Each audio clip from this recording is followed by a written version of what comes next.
Hello and welcome to regular guide.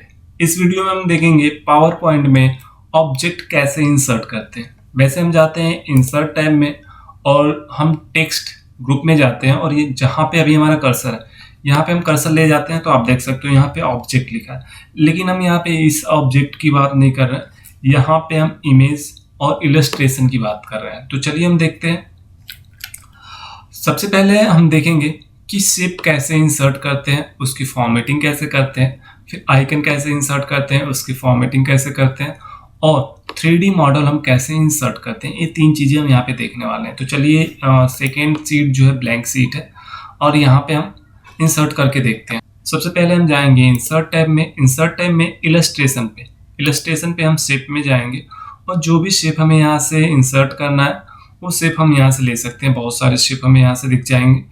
अब हम क्या करते हैं कि यहाँ से हम इस वाले शेप को ले लेते हैं और यहाँ पे हम इंसर्ट कर देते हैं।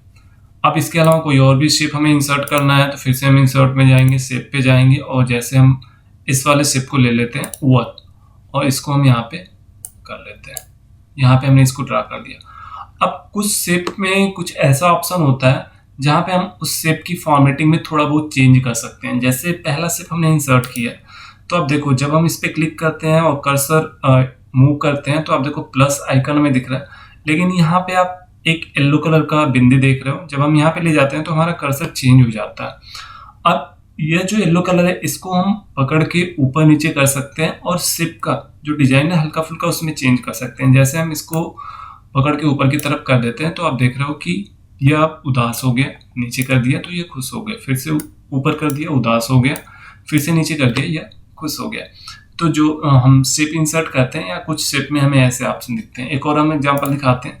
जैसे इंसर्ट शेप में जाते हैं, अब देखो यह रेक्टेंगल है और यह भी रेक्टेंगल है, लेकिन यहाँ डिफरेंस क्या है, हम इसको ड्रा करते हैं रेक्टेंगल को तो यहाँ पे आप देखो यहाँ पे एक येलो कलर का बिंदु दिख रहा है। अब इसको हम ड्रैग करके इसको गोल में ढाल सकते हैं। अब देख रहे हो कि जैसे जैसे मैं ड्रैग कर रहा हूँ गोल में वो ढलता जा रहा है।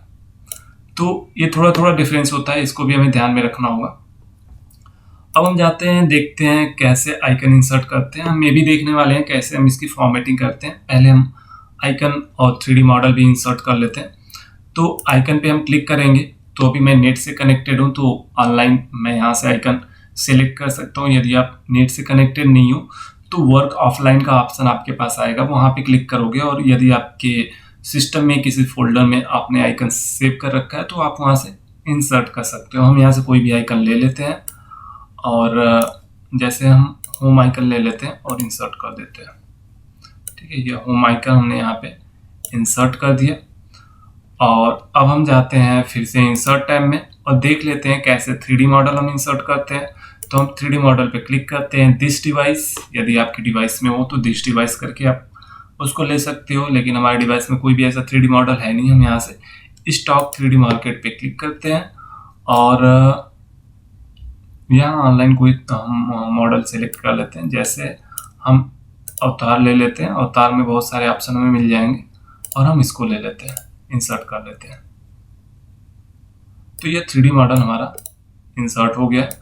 हम इसको ड्रैग करके लेते आते हैं यहाँ पे। ठीक, अब हम देख लेते हैं कि सबकी हम फॉर्मेटिंग अलग अलग देखेंगे, सबकी हम फॉर्मेटिंग कैसे करते हैं। अब हम किसी एरिया को अब बैकग्राउंड सेलेक्ट करते हैं या हेडिंग सेलेक्ट करते हैं।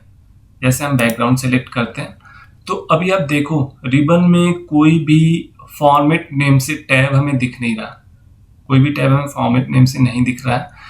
अब इसमें से किसी भी इमेज को, किसी भी शेप को या आइकन को या 3D मॉडल को हम सिलेक्ट करेंगे तो यहाँ हमें फॉर्मेट का एक नया टैब दिखेगा। जैसे हम इसको सेलेक्ट करते हैं तो फॉर्मेट का एक नया टैब हमें दिख गया। हम इस पे क्लिक करते हैं। अब यहाँ से हम इस शेप की फॉर्मेटिंग कर सकते हैं। तो कुछ देख लेते हैं हम यहाँ पे। जैसे यदि हमें टेक्स्ट बॉक्स इंसर्ट करना हुआ तो यहाँ पे क्लिक करेंगे और एक टेक्स्ट बॉक्स ड्रा कर लेंगे, उसकी हमें ज़रूरत है नहीं। शेप फील, शेप का फील यदि हम चेंज करना चाहते हैं, जैसे येलो करना चाहते हैं येलो कर दिया। शेप आउटलाइन यदि हमें चेंज करना है, जैसे ब्लैक करना है, हम ब्लैक पे क्लिक किए तो जो शेप का आउटलाइन है अब ब्लैक कलर में चेंज हो गया है। ऐसे ही यहाँ पे हम क्लिक करते हैं और यहाँ पे हम कर्सर मूव कर रहे हैं तो आप देख रहे हो शेप का डिजाइन कलर, शेप का कलर चेंज हो रहा है अलग अलग। मैं यहाँ से ब्लू ले लेता हूँ तो देखो ये ब्लू हो गया। और ये वर्ड आर्ट स्टाइल है, मतलब टेक्स्ट के लिए है ये जो ग्रुप है।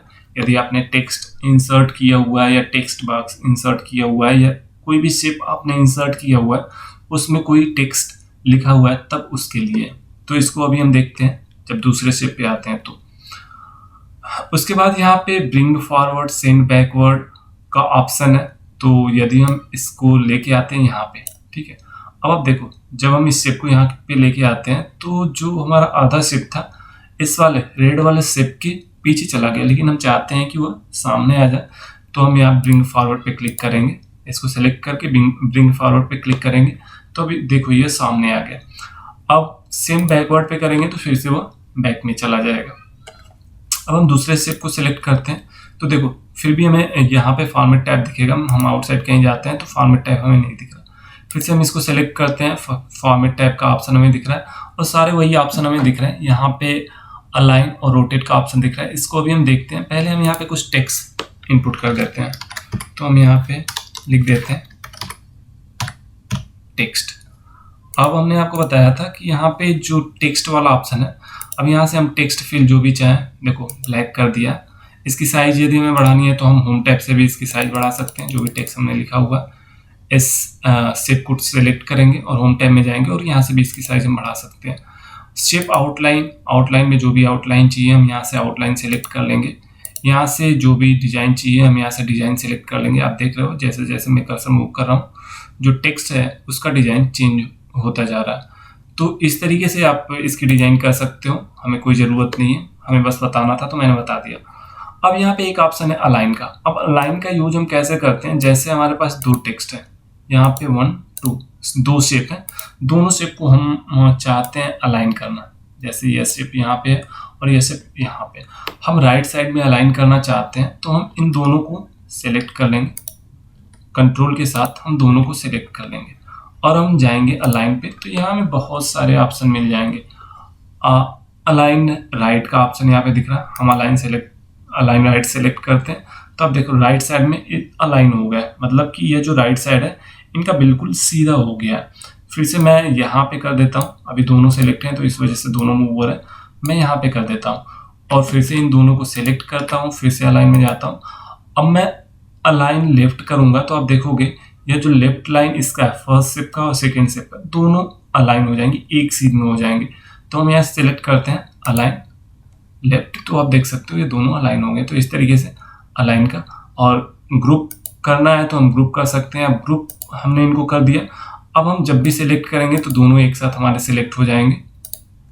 जैसे हम इसको सेलेक्ट करते हैं और यहाँ पे यदि हम फील चेंज करते हैं तो आप देखो एक साथ दोनों चेंज होंगे। तो ग्रुप करने का ये फ़ायदा है कि यदि हमें सेम फॉर्मेटिंग करनी है तो हम ग्रुप करके फॉर्मेट टैब में जाके सबकी एक साथ हम फॉर्मेटिंग कर सकते हैं। तो ये तो था शेप के बारे में। ऐसे ही यदि हमने जो आइकन इंसर्ट किया है इसको भी सेलेक्ट करते हैं तो आप देख सकते हो यहाँ पे फॉर्मेट नेम से एक टैब इंसर्ट हो गया, लेकिन यहाँ पे हमें कुछ ऑप्शन अलग दिखेंगे। देखो फॉर्मेट के ऊपर लिखा है ग्राफिक टूल और शेप को हम सिलेक्ट करते हैं तो फॉर्मेट के ऊपर लिखा है ड्राइंग टूल। तो ठीक है, हम आते हैं फॉर्मेट पे और यहाँ पे इसको हम क्लिक करते हैं और जाते हैं फॉर्मेट पे। अब यहाँ पे जो ऑप्शन है हमें कुछ अलग दिख रहा है तो यहाँ से हम इसका कलर देख सकते हैं कि इसका कलर यहाँ से चेंज हो रहा है। जहाँ जैसे जैसे हम मूव कर रहे हैं कर्सर कलर चेंज हो रहा है। हम इसका कलर ये कर देते हैं। ग्राफिक फील यदि हमें चाहिए तो आप देख सकते हो यहाँ से ग्राफिक, क्योंकि जो आइकन होता है ना वो PNG फॉर्मेट में होता है, तो जो हमारा बैकग्राउंड होगा हमारे डिजाइन का वो दिखता रहेगा हमेशा। अब यहाँ से हम इसका फील चेंज कर सकते हैं, आउटलाइन चेंज कर सकते हैं, टेक्स्ट बॉक्स ऐड कर सकते हैं। यहाँ पे भी ब्रिंग फॉरवर्ड से सेंड बैकवर्ड का ऑप्शन हम ऐसे ही यूज कर सकते हैं। अलाइन का ऑप्शन है, ग्रुप का ऑप्शन है जो कि हमने देखा था शेप में, वैसे ही हम ग्रुपिंग कर सकते हैं। यदि एक से ज़्यादा आइकन हमने ले रखा है तो उसको अलाइन कर सकते हैं। यहाँ पे क्रॉप का ऑप्शन है, क्रॉप भी कर सकते हैं। रोटेट का ऑप्शन है, जैसे हमें क्रॉप करना हुआ तो हम इसको यहाँ तक सेलेक्ट करते हैं और फिर से हम क्या करते हैं क्रॉप पे क्लिक कर देते हैं तो ये देखो क्रॉप हो गया। तो हम कंट्रोल Z कर देते हैं, क्रॉप में नहीं करना है। और हाइट और विड्थ यदि एडजस्ट करना है तो मैन्युअली हम हाइट और विड्थ यहाँ से एडजस्ट कर सकते हैं। अब कन्वर्ट टू शेप, यदि हमें इस शेप में कन्वर्ट करना है इस आइकन को, तो कन्वर्ट टू शेप का भी ऑप्शन आ रहा है, तो हम कन्वर्ट टू शेप कर दिए। अब ये शेप में कन्वर्ट हो गया। फॉर्मेट में जाते हैं तो अब देखो यहाँ पे जो हमें ऑप्शन दिख रहा है ना, जब हम शेप सेलेक्ट करते हैं और फॉर्मेट में जाते हैं, जो ऑप्शन दिख रहे थे वही ऑप्शन हमें यहाँ पे दिख रहा है। अब ये जो है शेप में कन्वर्ट हो गया। अब हम आते हैं 3D इमेज पे। तो यहाँ पे हमने 3D इमेज ले रखा है।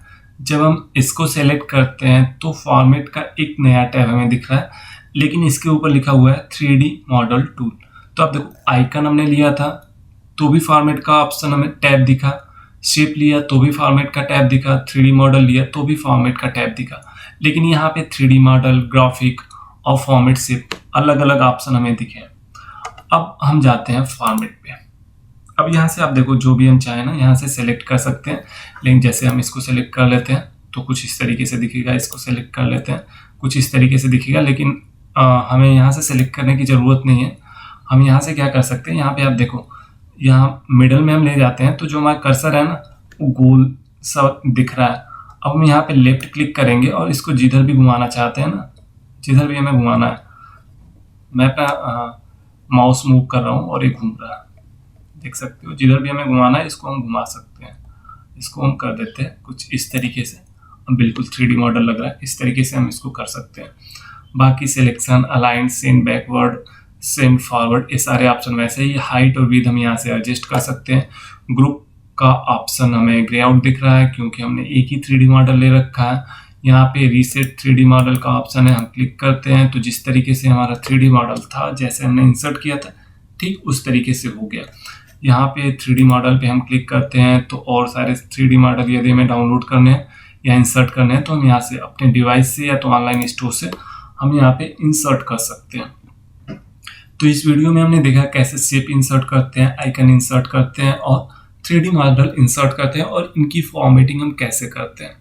इस वीडियो के लिए इतना ही। Thank you.